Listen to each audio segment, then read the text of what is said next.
Iran Israel યુદ્ધ વચ્ચે લોકો ચિંતિત બન્યા છે। પેટ્રોલ ગેસની અછત સર્જાતા લોકો પરેશાન છે। તેવામાં એલપીજી ડિસ્ટ્રીબ્યુટર ફેડરેશનના જનરલ સેક્રેટરીએ સ્પષ્ટતા કરી હાલ એલપીજીનો પૂરતો જથ્થો મળી રહ્યો છે।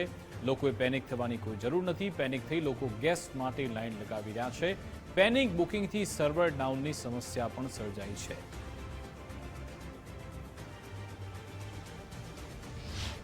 કોમર્શિયલ સિલિન્ડર જે છે તેનો સપ્લાય ઉપર રિસ્ટ્રિક્શન્સ છે, પણ ઓઇલ કંપનીઝ તરફથી એવું આજની તારીખમાં એવું જાણવા મળ્યું છે કે એનો સપ્લાય પણ થોડો ઇઝ આઉટ થઈ રહ્યો છે। એટલે જે કે essential services, semi essential services જેવી કે હોસ્પિટલ્સ છે કે પછી સ્કૂલ્સ છે કે આપણે કોર્પોરેટ કેન્ટીન્સ છે, એને લિમિટેડ ક્વોન્ટિટીમાં સપ્લાય આપવામાં આવશે એવું ઓઇલ કંપનીઝ તરફથી જણાવવામાં આવ્યું છે। જે પેનિક બુકિંગ્સ કરી રહ્યા છે, એટલે કે ભાઈ જેની પાસે સિલિન્ડર હમણાં હાલ ભરેલો ગેસ છે એ પણ બુક કરવાનો પ્રયત્ન કરે છે, એના કારણે કંપનીઝના સર્વર ઓવરલોડ થઈ જાય છે।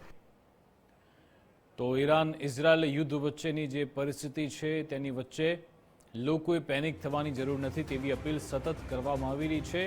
ઘણા બધા લોકો સોશિયલ મીડિયા પર મેસેજ ફેરવી રહ્યા છે। ઘણા પોતાના સગા સંબંધીઓ પરિવારને પણ કહી રહ્યા છે કે તમે પેટ્રોલ પુરાવી લો, પરંતુ પૂરતો જથ્થો ઉપલબ્ધ છે। સરકાર તરફથી પણ કહેવામાં આવ્યું, અલગ અલગ શહેરોમાં કલેક્ટર પણ આ જ કહી રહ્યા છે કે પૂરતો જથ્થો ઉપલબ્ધ છે। જોકે પેનિકમાં આવીને લોકો પેટ્રોલ ડીઝલ પુરાવી રહ્યા છે, ગેસ માટે પણ લાઈન લગાવી રહ્યા છે। ત્યારે એલપીજી ડિસ્ટ્રીબ્યુટર ફેડરેશનના જનરલ સેક્રેટરીએ આ સ્પષ્ટતા કરી કે હાલ એલપીજીનો પૂરતો જથ્થો ઉપલબ્ધ છે। લોકોએ પેનિક થવાની કોઈ જરૂર નથી। પેનિક થઈ લોકો ગેસ માટે લાઈન લગાવી રહ્યા છે। પેનિક બુકિંગથી સર્વર ડાઉનની સમસ્યા સર્જાઈ।